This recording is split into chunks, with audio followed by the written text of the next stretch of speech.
Very good morning, students. In today's class, I am going to explain about Woodward-Fieser rules. So, మనకి UV visible spectroscopy గురించి discuss చేస్తున్నామమ్మా. Unit 3 organic spectroscopy టెక్నిక్స్లో unit 3లో. So ఇది మనకి UV visible spectroscopyలో ఉన్న one of the concept అమ్మా, Woodward-Fieser rules.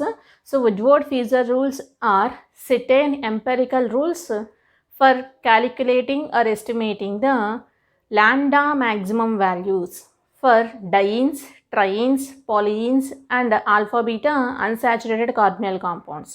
So మనం డైయిన్స్కి కానీ ట్రైన్స్కి కానీ లేదా పాలియన్స్కి కానీ లేదా ఆల్ఫా బీటా అన్సాచురేటెడ్ కార్బొనైల్ కాంపౌండ్స్కి కానీ సో వీటన్నిటికీ కూడా ల్యాండా మ్యాక్సిమం వాల్యూస్ని ఎలా ఏ రకంగా క్యాలిక్యులేట్ చేయాలి అనడానికి ఉన్న సిటెన్ ఎంపెరికల్ రూల్స్ అనమాట.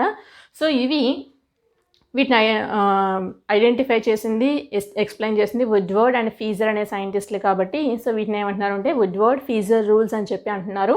సో ఇందులో సపోజ్ మనం తీసుకున్న స్పెక్ట్రమ్ అనేది ఈ రకంగా ఉంది.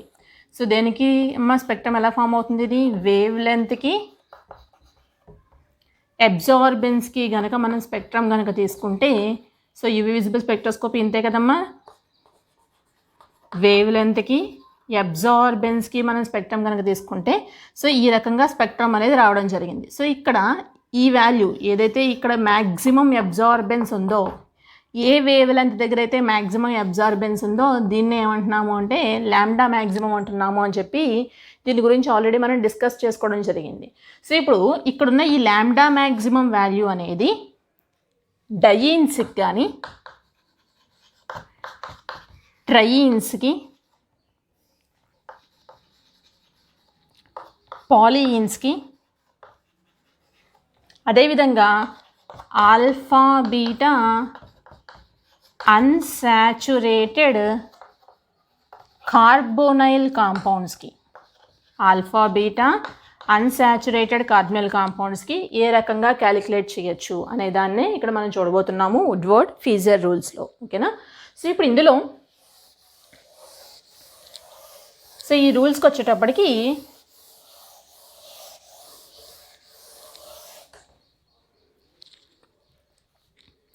ఫస్ట్ రూల్ దేనికి తీసుకుంటున్నామంటే ఇప్పుడు మనం డయీన్స్కి చూద్దాం. ఓకేనమ్మా?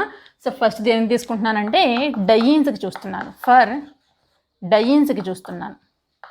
వుడ్వర్డ్-ఫీజర్ రూల్స్ ఫర్ డయీన్స్ అండ్ ట్రైన్స్ కూడా కలిపి చూద్దామమ్మా. ఇప్పుడు డయీన్స్కి కనుక చూస్తే సో ఇప్పుడు డయీన్లో మళ్ళీ ఫర్దర్గా మళ్ళీ మనకి 2 టైప్స్ ఉన్నాయన్నమాట. ఈ డయీన్లో మళ్ళీ మనకి ఫర్దర్గా ఎన్ని ఉన్నాయమ్మా? 2 టైప్స్ ఆఫ్ డయీన్స్ ఉన్నాయి. అవే ఏంటంటే acyclic diene and cyclic dienes. డయీన్లో మళ్ళీ మనకి ఫర్దర్గా 2 types. So acyclic diene and cyclic diene. Acyclic డయీన్కి వచ్చేటప్పటికి బేసిక్ యూనిట్ కింద 1,3-బ్యూటాడయీన్ని తీసుకుంటారు. సో చూడండమ్మా, ఇది డయీనే కదా, డబుల్ బాండ్ ఉంది అండ్ కాంజుగేషన్లో ఉంది. Double bond, single bond, double bond. So దీన్ని 1,3-బ్యూటాడయీన్ అని చెప్పి అంటారు. సో ఈ 1,3-బ్యూటాడయీన్ని బేసిక్ యూనిట్ కింద సో తీసుకోవడం జరుగుతుంది. ఇది ఎసైక్లిక్ డయీన్కి. అదే సైక్లిక్ డయీన్కి వచ్చేటప్పటికి మళ్ళీ ఫర్దర్గా దీన్ని 2 టైప్స్గా డివైడ్ చేశారు. ఏంటా 2 టైప్స్ అంటే హోమో యాన్యులర్ డయీన్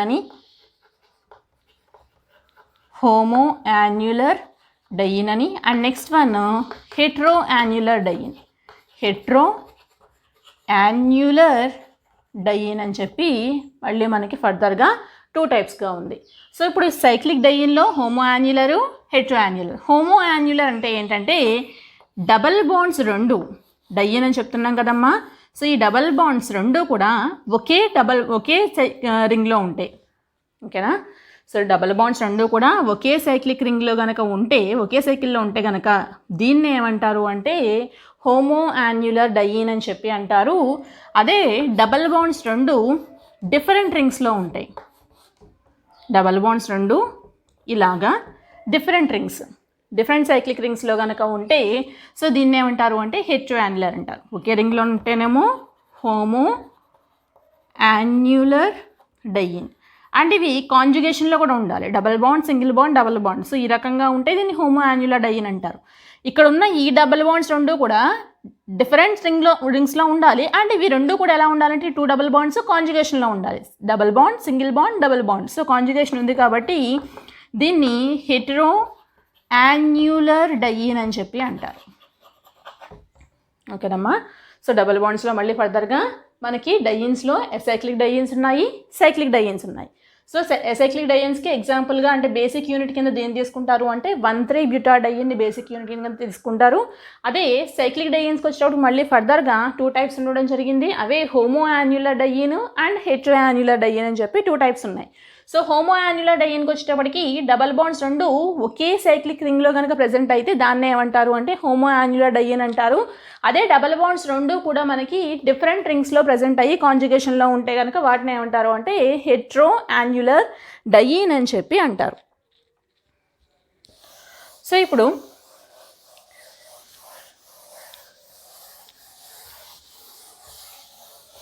ఇవి డయీన్స్ అమ్మ. ఒకవేళ డబల్ బాండ్ గనక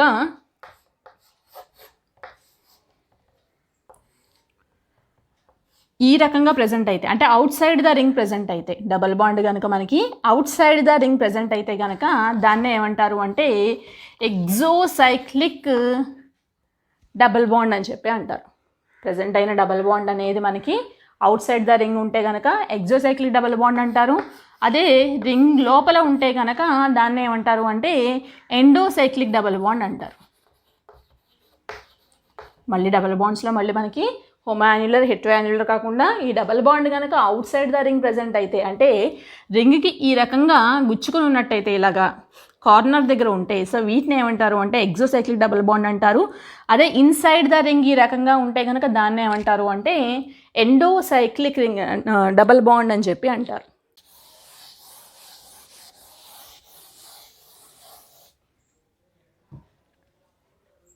so according to Woodward and ఫీజర్ lambda maximum values అన్నిటికీ కూడా అంటే కాంపౌండ్స్ అన్నిటికీ కూడా డయీన్స్కి కానీ ట్రయీన్స్కి కానీ లేదా ఆల్ఫా బీటా అన్సాచురేటెడ్ కార్బోనిల్ కాంపౌండ్స్కి కానీ అన్నిటికీ కూడా ఒక బేసిక్ వాల్యూ అనేది ఒకటి ఉంటుంది.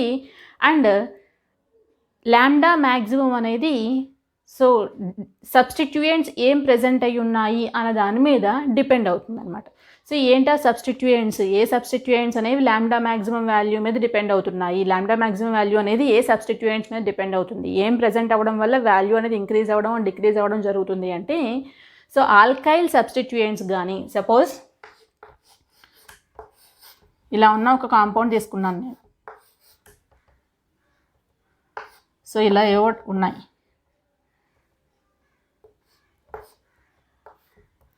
సో ఇలా కాంపౌండ్ ఉంటే సో దీనికి వచ్చేటప్పటికి బేసిక్ వాల్యూ అనేది ఏదో ఒకటి ఉంటుంది. బేసిక్ వాల్యూతో పాటు దీని మీద ఆల్కైల్ సబ్స్టిట్యూయెంట్స్ ఏం ప్రెజెంట్ అయి ఉన్నాయి, సో ఆల్కైల్ సబ్స్టిట్యూయెంట్స్ ఏమైనా ఉన్నాయా అనే దాని మీద డిపెండ్ అవుతుంది.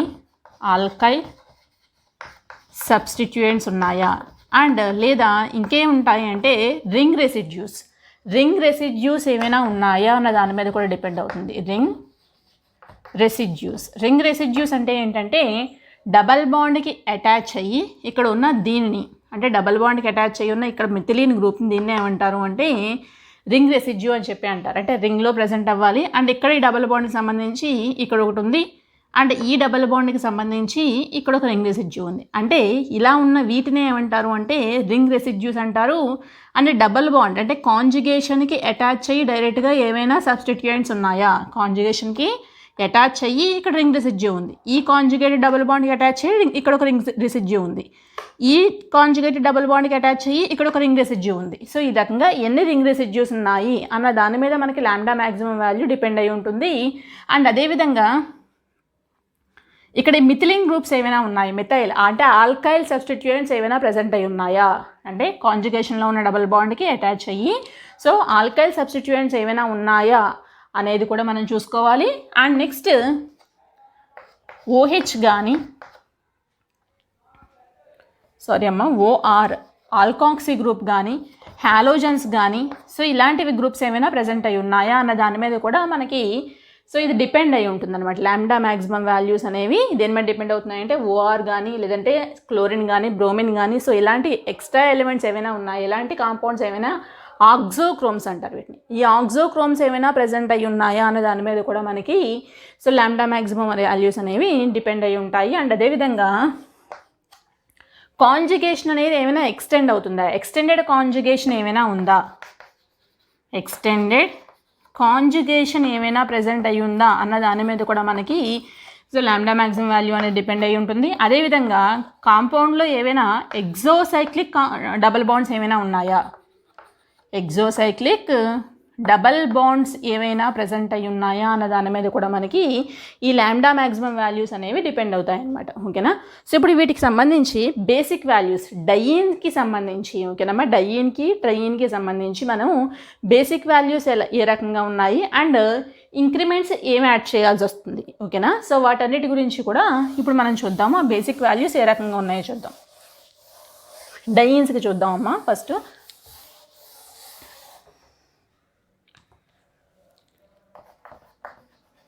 పేరెంట్ ఎసైక్లిక్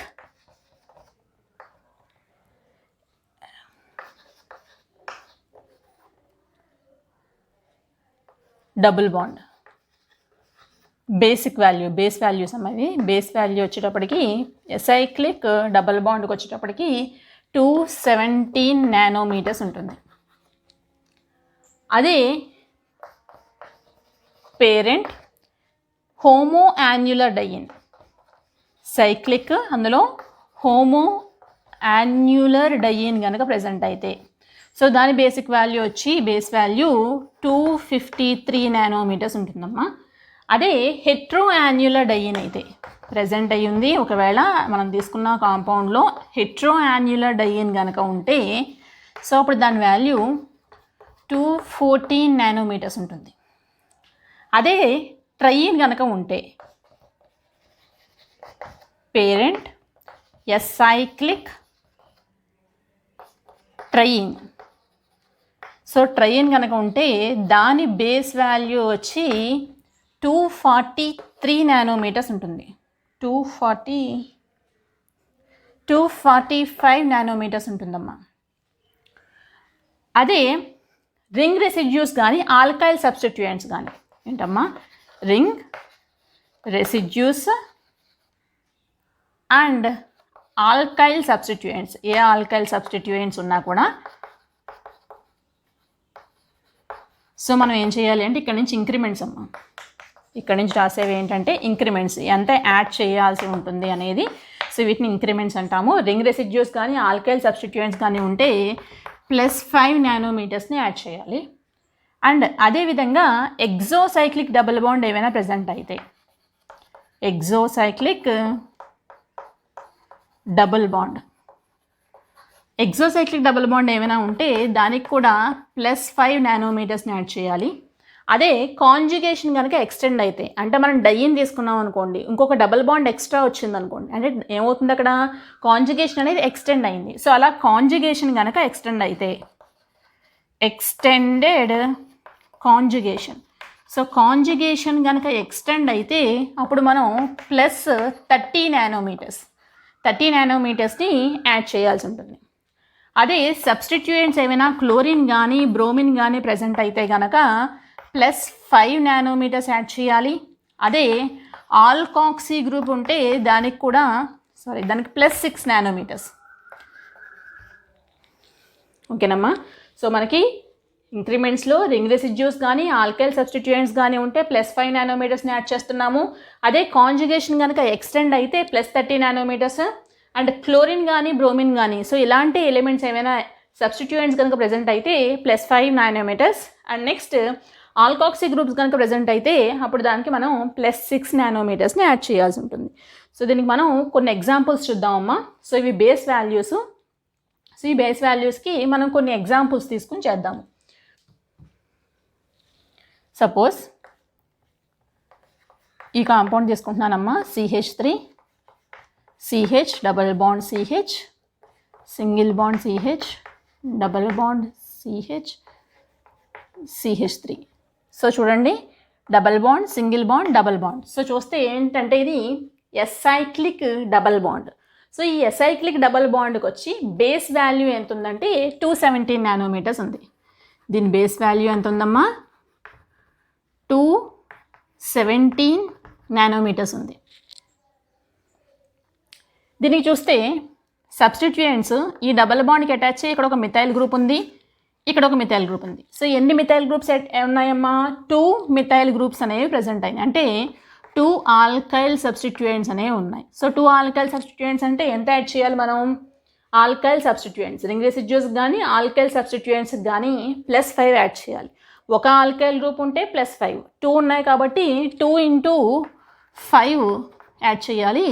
సో 2 × 5 చేస్తే 10 నానోమీటర్స్ కాబట్టి సో మొత్తం ఎంత వచ్చిందంటే దీని వాల్యూ 227 నానోమీటర్స్ రావడం జరిగింది. సో ఇది ఈ కాంపౌండ్కి లాంబ్డా మ్యాక్సిమం వాల్యూ అనమాట. ఓకేనా. అదే ఇప్పుడు ఇంకో example తీసుకుందామమ్మా.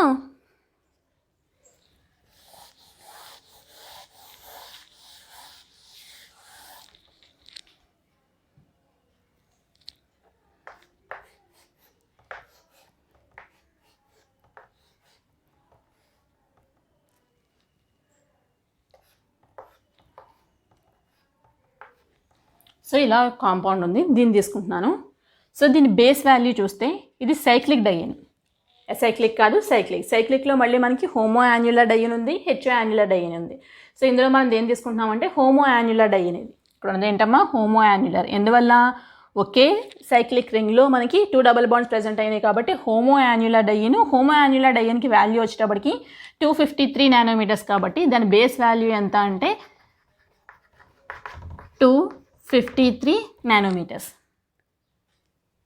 And next ring residues ఏమైనా ఉన్నాయా లేదా. సో బేస్ వాల్యూ అయిపోయింది. నెక్స్ట్ ఇంక్రిమెంట్స్ చూసుకోవాలి. ఇంక్రిమెంట్స్లో రింగ్ రెసిడ్యూస్ కానీ ఆల్కైల్ సబ్స్టిట్యూయెంట్స్ కానీ ఏమైనా ఉన్నాయా. సో రింగ్ రెసిడ్యూస్ తీసుకుంటే ఈ డబల్ బాండ్కి సంబంధించి ఇది ఒక రింగ్ రెసిడ్యూ, ఈ డబల్ బాండ్కి ఇది కూడా రింగ్ రెసిడ్యూ అవుతుంది, అంటే డబల్ బాండ్కి అటాచ్ అయిన మిథిలిన్ గ్రూప్. ఈ డబల్ బాండ్కి ఇది రింగ్ రెసిడ్యూ అవుతుంది. ఓకేనా. సో మొత్తం ఇక్కడ ఎన్ని రింగ్ రెసిడ్యూస్ ఉన్నాయంటే రింగ్ రెసిడ్యూస్ 3 ఉన్నాయి కాబట్టి 3 × 15. సో 3 × 5 15 అవుతుంది. సో దీని వాల్యూ ఎంత వచ్చిందంటే 268 నానోమీటర్స్ వచ్చింది దీని లాంబ్డా మ్యాక్సిమం వాల్యూ. సో ఇంకేమైనా ప్రజెంట్ అయినాయా అంటే ఎగ్జోసైక్లిక్ డబుల్ బాండ్ ఏమైనా ఉందా అంటే సో అదొకటి చూసుకోవాలి మనం. ఎగ్జోసైక్లిక్ డబల్ బాండ్ ఏమీ లేదు. అండ్ నెక్స్ట్ అదేవిధంగా ఎక్స్టెండెడ్ కాంజుగేషన్ ఏమీ ఎక్కడ ఎక్స్టెండ్ అవ్వలేదు. సో క్లోరిన్ కానీ బ్రోమిన్ కానీ ఇవేమీ లేవు. అదేవిధంగా ఇక్కడ మిథైల్ గ్రూప్ ఉంది కదా, అంటే ఈ మిథైల్ గ్రూప్ డైరెక్ట్గా కాంజుగేషన్కి అటాచ్ చేయలేదు, అంటే డబల్ బాండ్కి అటాచ్ అయిన సో మిథైల్ గ్రూప్ కాదు. అదే ఇక్కడ ప్రజెంట్ అయితే మనం తీసుకోవాలి, కానీ డబల్ బాండ్కి అటాచ్ అయ్యి ఉన్న అంటే కాంజుగేషన్కి అటాచ్ అయిన మిథైలిన్ గ్రూప్స్ని మాత్రమే మనం కౌంట్ చేసుకోవాలన్నమాట. సో ఇది ఈ కాంపౌండ్ కమ్మా. నెక్స్ట్ ఇంకొక కాంపౌండ్ ఎగ్జాంపుల్గా తీసుకుంటున్నాను.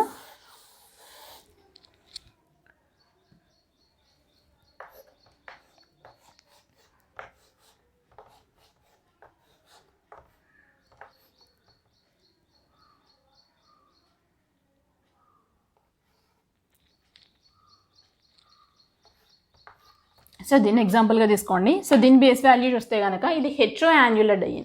సో 2 డబుల్ బాండ్స్ ఎలా ఉన్నాయంటే డిఫరెంట్ రింగ్స్లో ఉన్నాయి కాబట్టి దీన్ని హెట్రో యాన్యులర్ డైన్ అంటారు. హెట్రో యాన్యులర్ డైన్కి బేస్ వాల్యూ వచ్చేటప్పటికి 214 నానోమీటర్స్ అమ్మ.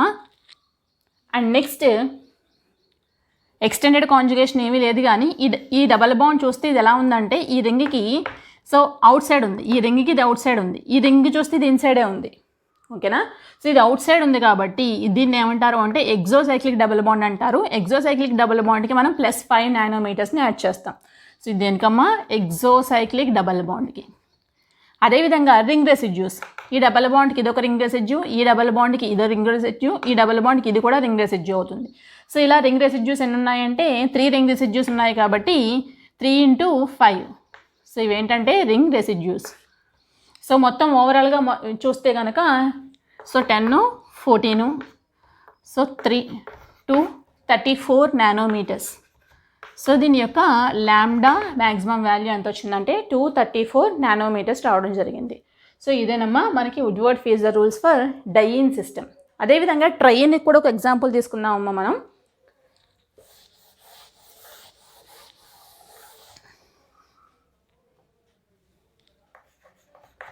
CH3 CH double bond CH, single bond CH.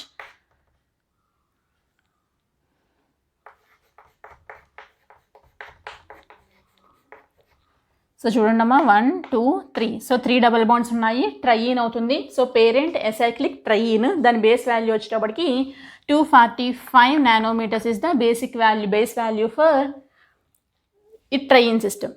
అదేవిధంగా ఈ ట్రైయిన్ సిస్టమ్ మీద సబ్స్టిట్యూయెంట్ చూస్తే ఒక ఆల్కైల్ సబ్స్టిట్యూయెంట్ ఉంది, డబల్ బాండ్కి అటాచ్ అయ్యి ఇక్కడ మనకి ఒక ఆల్కైల్ గ్రూప్ మాత్రమే సబ్స్టిట్యూయెంట్ కింద ఉంది కాబట్టి సో 1 ఆల్కైల్ సబ్స్టిట్యూయెంట్కి +5 యాడ్ చేస్తాము.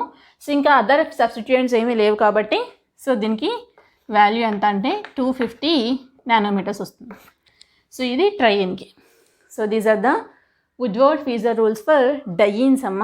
So conjugated double bonds, conjugated డయీన్స్కి. సో నెక్స్ట్ క్లాస్లో నేను పాలియీన్స్కి and alpha beta unsaturated carbonyl కాంపౌండ్స్కి వుడ్వర్డ్-ఫీజర్ రూల్స్ ఎలా ఉన్నాయో చూద్దాం.